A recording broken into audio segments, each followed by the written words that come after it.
Bonjour à tous, aujourd'hui nous allons faire ensemble mon budget prévisionnel pour le mois de juillet. Alors pour ma part, c'est le mois où nous allons partir en vacances, donc on va voir comment je m'organise. À tout de suite.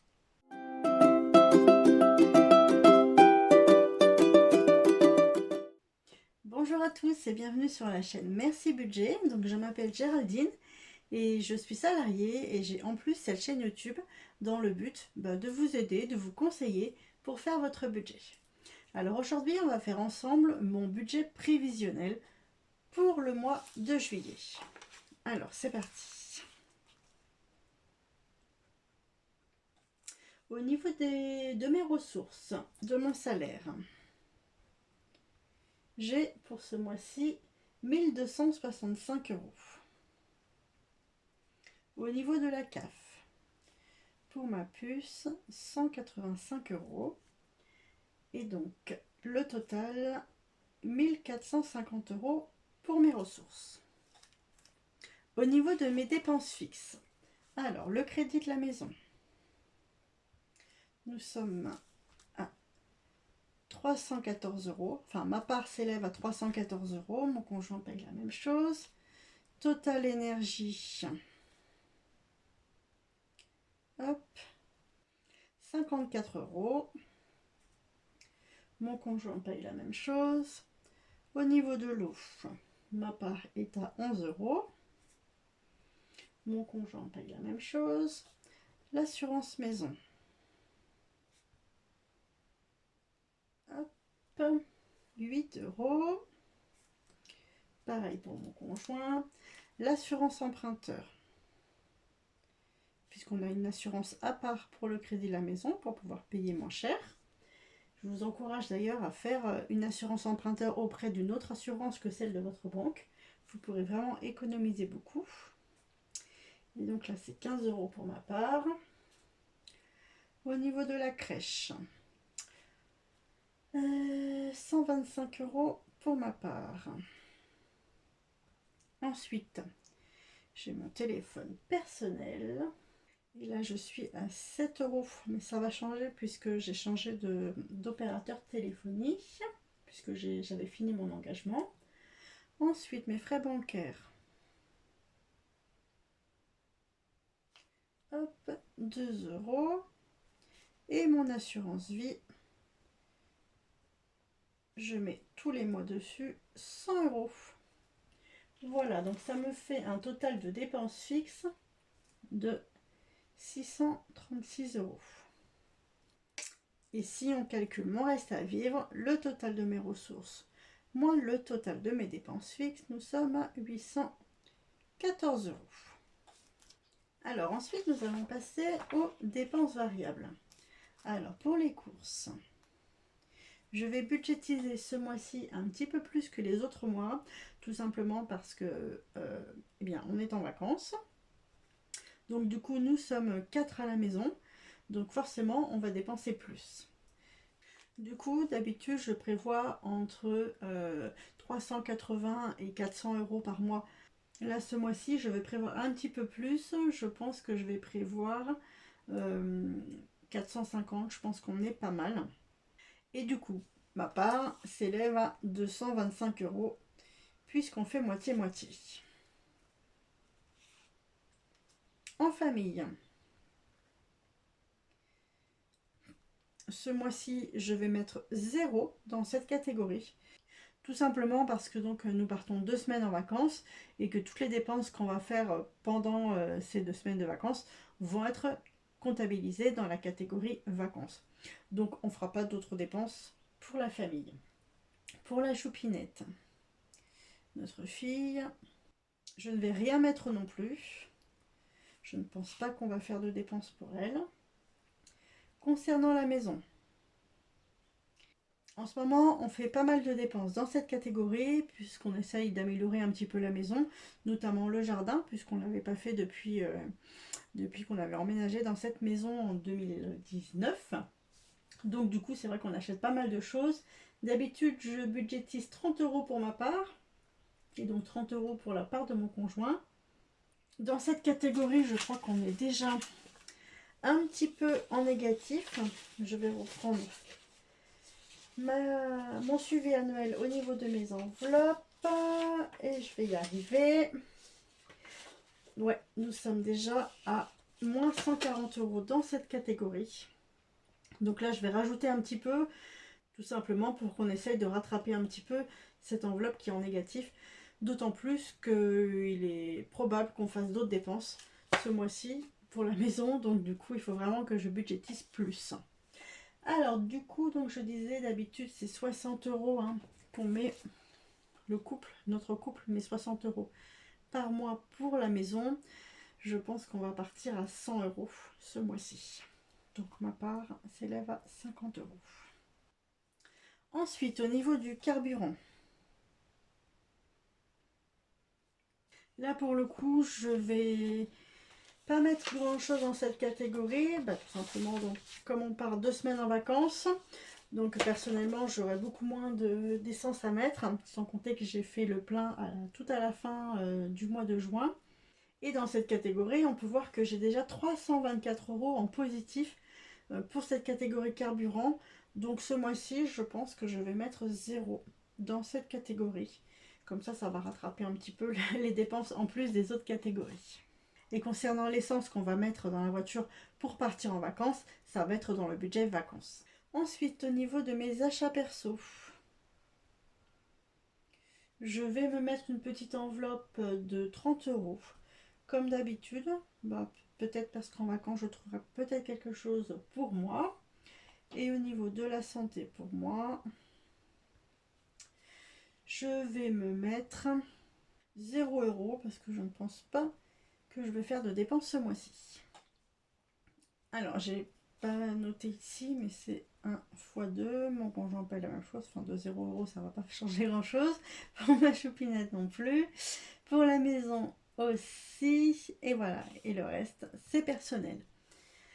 Donc au niveau de mes dépenses variables, je me fais un prévisionnel de 305 €. Alors je vais donc tout de suite noter sur mes trackers les montants que j'attribue pour chaque catégorie. Donc pour les courses, donc ça c'est pour nous deux, donc j'ai prévu 450 €. Pour les loisirs et les sorties en famille, donc j'ai prévu 0. Je vais noter aussi sur ma fiche de suivi annuel après. Ensuite, pour la choupinette, donc j'ai mis 0. Pour la maison, donc 50 plus 50, 100 €. Pour le carburant, j'ai mis 0. Pour mes achats perso, 30 €, c'est déjà noté. Voilà. Et pour la santé, pour moi, 0. Donc je peux noter aussi donc, sur mes fiches de suivi annuel combien je mets. Donc pour le carburant, j'ai mis 0. On verra en fin de mois combien j'ai dépensé. Ça c'est la voiture. Les courses, donc j'ai dit 450 €. En famille, 0. Pour la choupinette, 0. Alors Noël, ça on verra après. Toutes ces catégories, on les verra après. Les achats perso, donc 30 €. La santé pour moi, 0. Les soldes, c'est pour après. Ça aussi. La taxe foncière aussi. La maison, donc 100 € pour le couple. Et je crois qu'on a fait le tour. Voilà. On va passer maintenant aux dépenses approvisionnées. Alors, je range tout ça. Hop. Les dépenses approvisionnées. Alors, pour la voiture, je vais toujours mettre dans mon enveloppe 50 €. Ensuite, pour les soldes, je vais toujours mettre dans mon enveloppe 42 €. Pour Noël, je vais toujours mettre dans mon enveloppe 40 €. Pour les anniversaires, je vais mettre dans mon enveloppe 26 €. L'assurance voiture, je mets mes 19 €. Les granulés,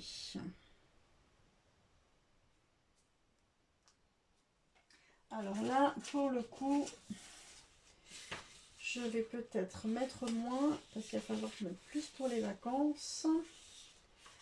Alors les granulés, je crois qu'on était déjà un petit peu en négatif. Ouais, on est déjà en négatif sur cette catégorie. Mais je vais quand même pas rajouter d'argent dedans puisque de toute façon les granulés ça sera l'année prochaine au mois de mai. Et là il faut que j'augmente à tout prix mon enveloppe vacances.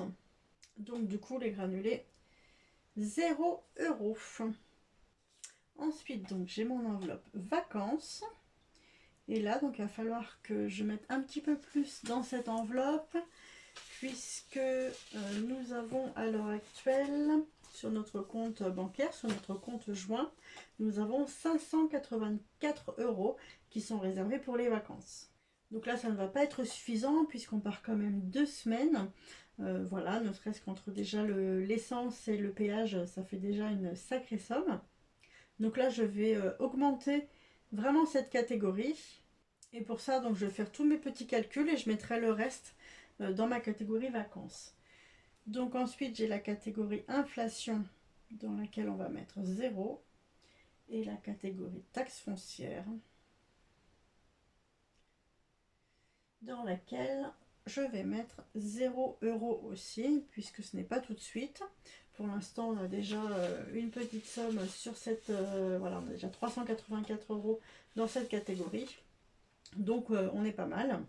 Donc je vais vraiment là me focaliser sur ma catégorie vacances. En sachant que dans ma catégorie vacances, je peux rajouter l'argent que j'ai fait de toutes mes ventes.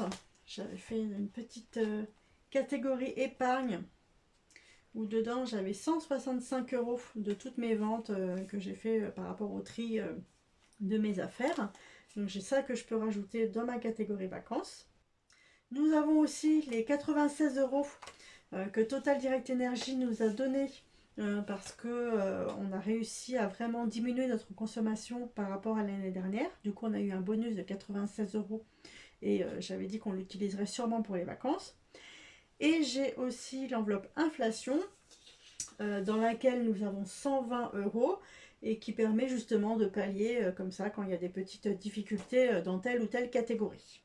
Donc du coup là pour cette catégorie vacances, je pense que ce mois-ci je peux me permettre de mettre 300 €.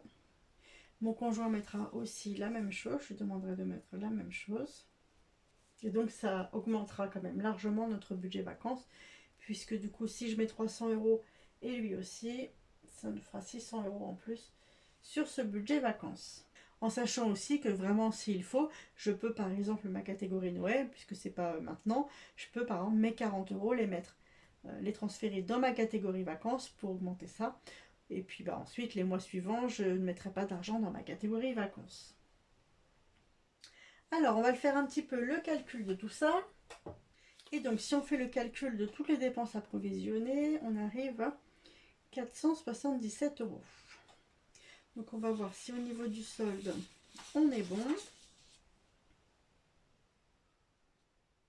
Alors, au niveau de mes ressources,